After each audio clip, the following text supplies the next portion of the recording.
자, 오늘도 리포트 뚜껑 열어보는 시간 돌아왔습니다. 정선 아나운서 함께 할게요. 어서 오세요. 안녕하세요. 네, 반갑습니다. 리포트 내용들을 오늘 쭉 보니까 뭐 상향 조정한 보고서들보다는 사실 하향 조정, 좀 그쵸. 부정적인 앞으로의 업황, 뭐 시장 이야기들이 참 많았는데요. 그중에서도 저희가 오늘 또 세 가지를 꼽아봤습니다. 첫 번째 리포트 뚜껑부터 열어보겠습니다. 네, 열었던 뚜껑 중 가장 무거운 뚜껑 아닐까 싶습니다. 그쵸. 삼성전자 한번 체크해 보도록 할 테고요. 네. 이 3분기 반도체 부진으로 기대 이하라는 어떻게 보면 우려감이 섞인 리포트 조정이 나왔습니다. 7만 원으로 하향 조정 리포트였고요. IBK 투자증권의 보고서입니다. 자, 삼성전자 같은 경우에는 오늘 나왔던 보고서들이 보니까 일제히 다 목표 주가를 하향 조정했는데 그중에서도 가장 낮은 것 같아요. 네, 맞습니다. 제가 사진을 미리 준비했는데요. 네. 첫 번째 사진부터 일단 보도록 하겠습니다. 네. 네, 오늘은 스탁을 먼저 보기 전에 4개 증권사에서 일제히 하락 목표 주가를 낮췄습니다. 네. 일단 83,000원이 가장 그래도 높은 주가였지만 하락 조정한 거였고요. 78,000원, 78,000원, 그리고 제가 또 선택한 7만 원까지 하향 조정한 IBK 증권의 보고서였습니다. 과연 삼성전자 목표 주가를 이렇게 낮춘 데는 과연 어떤 이유가 있었을지가 궁금한데요. 사실 어제 주가가 하락했기 때문에 오늘은 좀 반등 움직임이 나오고는 있습니다. 삼성전자 현재 주가 볼까요? 0.56% 강세 보이면서 54,200원 기록하고 있는데요. 목표 주가를 왜 낮췄을까요? 네, 일단 아무래도 반도체 업황 자체가 우려감이 짙었기 때문입니다. 정말 반도체의 겨울 끝이 나긴 날까요? 계속해서 업황 부진에 대한 증권사 보고서가 쏟아지고 있습니다. 이 삼성전자 3분기 실적 역시 예상치를 크게 하회할 것이다라는 보고서의 분석이었는데요. 그래프 통해서 매출 전망과 영업이익 전망 체크해 보도록 하겠습니다. 일단 왼쪽이 매출액이고요. 보시는 쪽이 영업이익 쪽입니다. 제가 노랑 색깔로 체크한 게 3분기에 대한 전망인데요. 매출 전망부터 하나하나 짚어보도록 하겠습니다. 먼저 DS 사업부는요. 메모리와 DM 랜드 부분의 수요 부진에 따라서 2분기 대비 감소할 것이다 라는 전망이 나왔습니다. 또한 디스플레이 업체 쪽 사업부에서는 OLED 노트북 쪽 물량이 감소하고 있다고 합니다. 그래도 반면 모니터와 모바일 쪽 점유율이 개선을 좀 보이고 있고요. 이에 따라서 디스플레이 사업부에서는 2분기 대비 매출은 증가할 것이다라는 예상이 나왔습니다. MX 네트워크 사업부도 한번 체크를 해보겠습니다. 이 TV 판매량 전에 이 스마트폰 출하량 증가에 따라 2분기 대비 이 사업 부분도 증가를 보인다고 했고요. 마지막으로 VD 가전 사업부 체크해보면 TV 판매량은 늘어나고 있지만 이 가전 매출액이 좀 부진하다고 합니다. 이에 따라서 2분기 대비 2.6% 감소할 것이라는 예상이 나왔습니다. 하지만 전체적으로 봤을 때요, 이 매출액은 2분기 대비 4.9% 증가한다고 전망이 나왔습니다. 하지만 이 전망치가 이전 전망 대비 크게 감소한 규모라고 합니다. 네, 그럼 영업이익 넘어가서 한번 체크를 해볼 텐데요. 영업이익 2분기 대비 17.6% 감소할 것이다라는 예상이 나왔습니다. 역시나 이전 전망 대비 크게 감소한 규모로 DS 사업부와 VD 가전 사업부 부분 감소세가 예상이 됐고요. 이 나머지 사업부는 그래도 증가세를 예상할 수 있었습니다. 네, 이렇게 사업 부문별로 사실 삼성전자를 뜯어보면은 뭐 희망도 있고 좀 절망도 있고 그쵸. 한데 워낙에 반도체 사업부 쪽에 있어서의 실적 비중이 높았기 때문에 삼성전자 이꼴 반도체라고 생각을 많이들 하실 겁니다. 투자자분들도 그걸 보면서 투자하셨을 텐데 반도체 쪽에 있어서의 업황이 사실 좀 굴미 꼈잖아요. 그렇죠. 네. 역시나 이 보고서에서도 그 부진함을 전망을 했습니다. 네. 제가 또 날씨로 이쪽은 표현을 했더라고요. 네. 반도체는 비, 디스플레이는 그래도 맑은 날씨를 표현을 했고 모바일 쪽 역시 흐림 날씨를 표현을 했습니다. 어떻게 이런 날씨를 제시할 수 있었는지 하나하나 내용 짚어보도록 하겠습니다.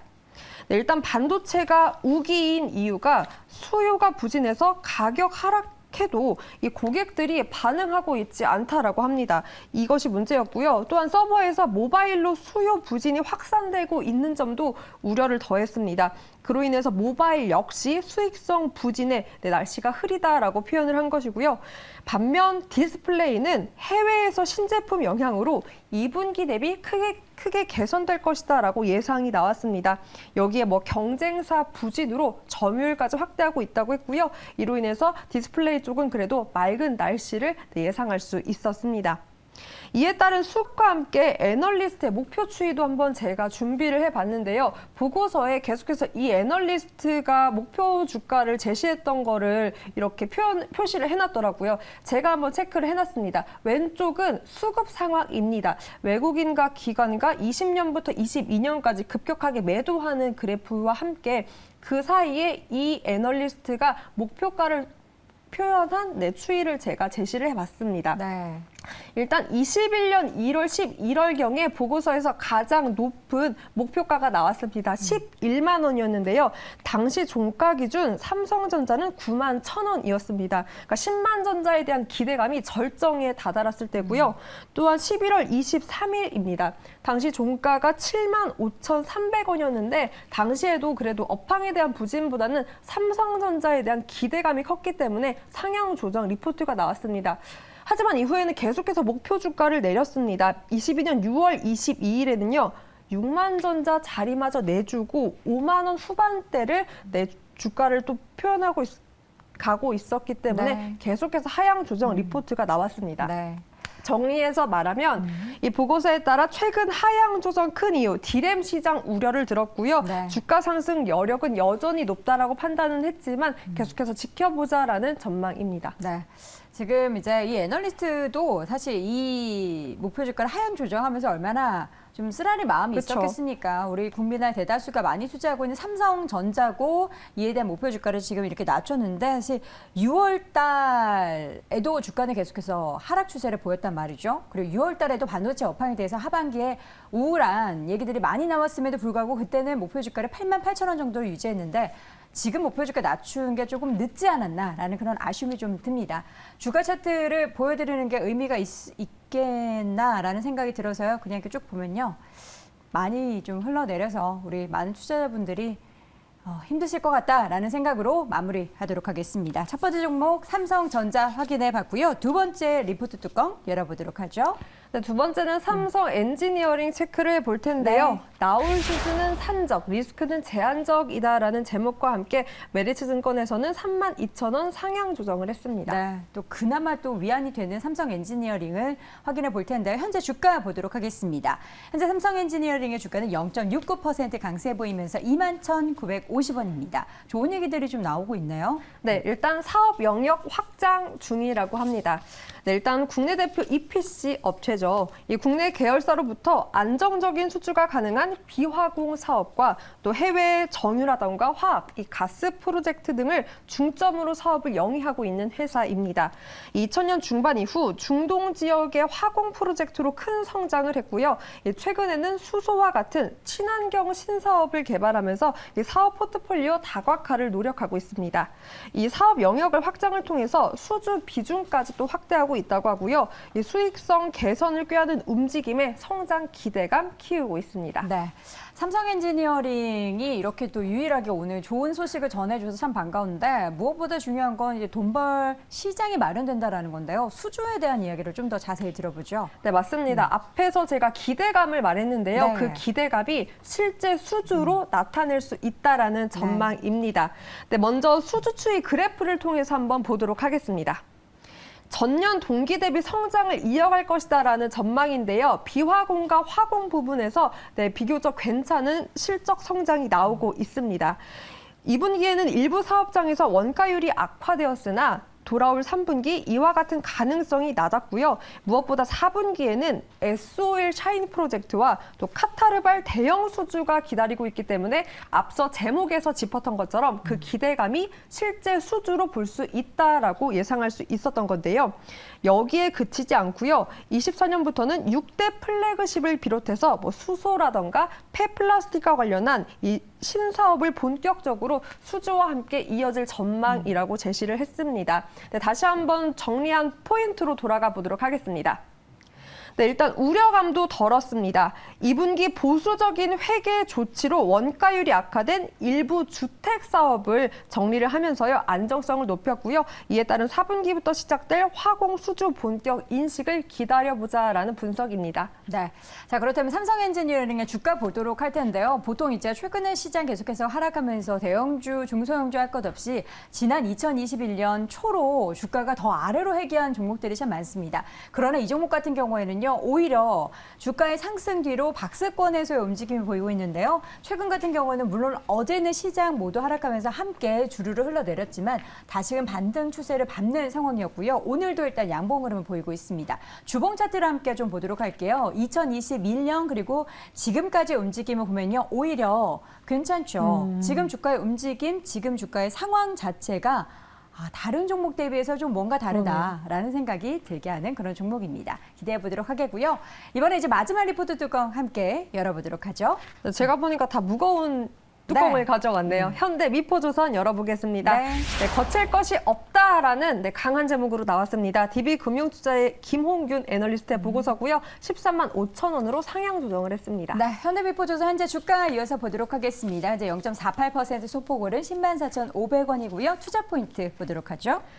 일단 올해 3분기 강제값 소폭이 나와 원달러 환율 효과 등을 고려해 전분기 대비 흑자로 돌아서며 컨센을 상회할 것이다라고 예상을 했습니다.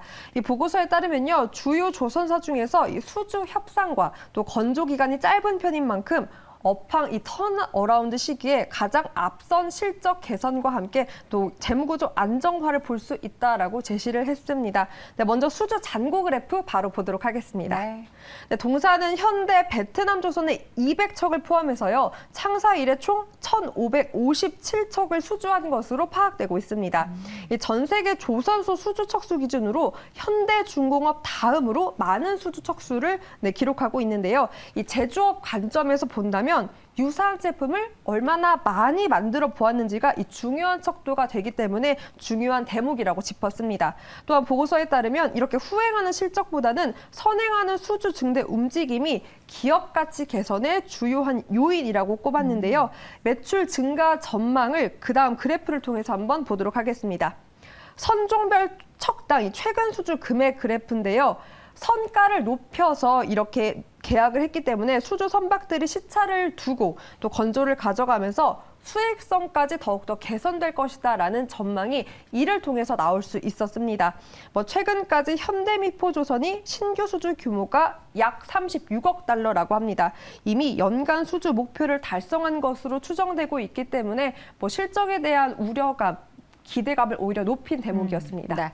이 가운데 수주가 앞으로 더 많이 진행될 거라는 그 배경도 있던데요. 어떤 걸 보면서 확인할 수 있을까요? 네, 바로 글로벌 MR 탱커였는데요. 네. 바로 그래프 통해서 체크해 보도록 하겠습니다. 네, 올해 남은 기간 추가 수주는 이 현대 베트남조선이 그 25년까지 이 MR 탱크입니다. 인도 예정 척수인데요. 증가세가 보입니다. 초록색 부분이 인도 예정수입니다. 인도 스케줄을 거의 이미 채웠고요. 당분간 수주 소식은 이로 인해서 모회사인 울산 현대미포조선 위주로 체크를 하면 될 정도라고 합니다. 이미 다 물량을 확보했다라는 의미가 되고요. 아울러 주력 선종의 해운우님과 신조선가 상승 기조로 인해서 이 시장 지배력도 견고한 상황입니다. 보고서에 따르면 현대 LPG선과 LNG선의 해운 운임 상승이 지난 4년 내 가장 높은 수준이었고요. 이에 따라서 MR 탱커, 이 1년 기간 용선 운임도 2008년 이래 가장 높은 위치를 보여주고 있기 때문에 추가 수주 기대감을 높일 수 있는 요인이라고 분석을 했습니다. 네. 현대미포조선도 삼성 엔지니어링과 비슷합니다. 오히려 2021년 이후에 주가가 꺾인 게 아니라 계속해서 계단식 상승을 보였는데 사실 2021년 초와 2022년 사이만 해도 주가가 굉장히 또 지루한 행보를 보이기도 했던 그런 주가의 움직임이었습니다. 그러나 최근에 조선주 움직임 좋고요. 계속해서 상승을 보이는 게 이게 바로 수주의 힘이 아닌가라는 생각이 드는데요. 현재 주가는 104,500원, 목표 주가가 13만 원대라는 게 조금 아쉽긴 하지만 추가 수주에 따라서 얼마나 더 목표 주가가 상향 조정될지 기대해 보도록 하겠습니다. 자, 이렇게 해서 오늘도 리포트 뚜껑 3가지 열어봤고요. 정선 아나운서 함께했습니다. 고맙습니다. 고맙습니다.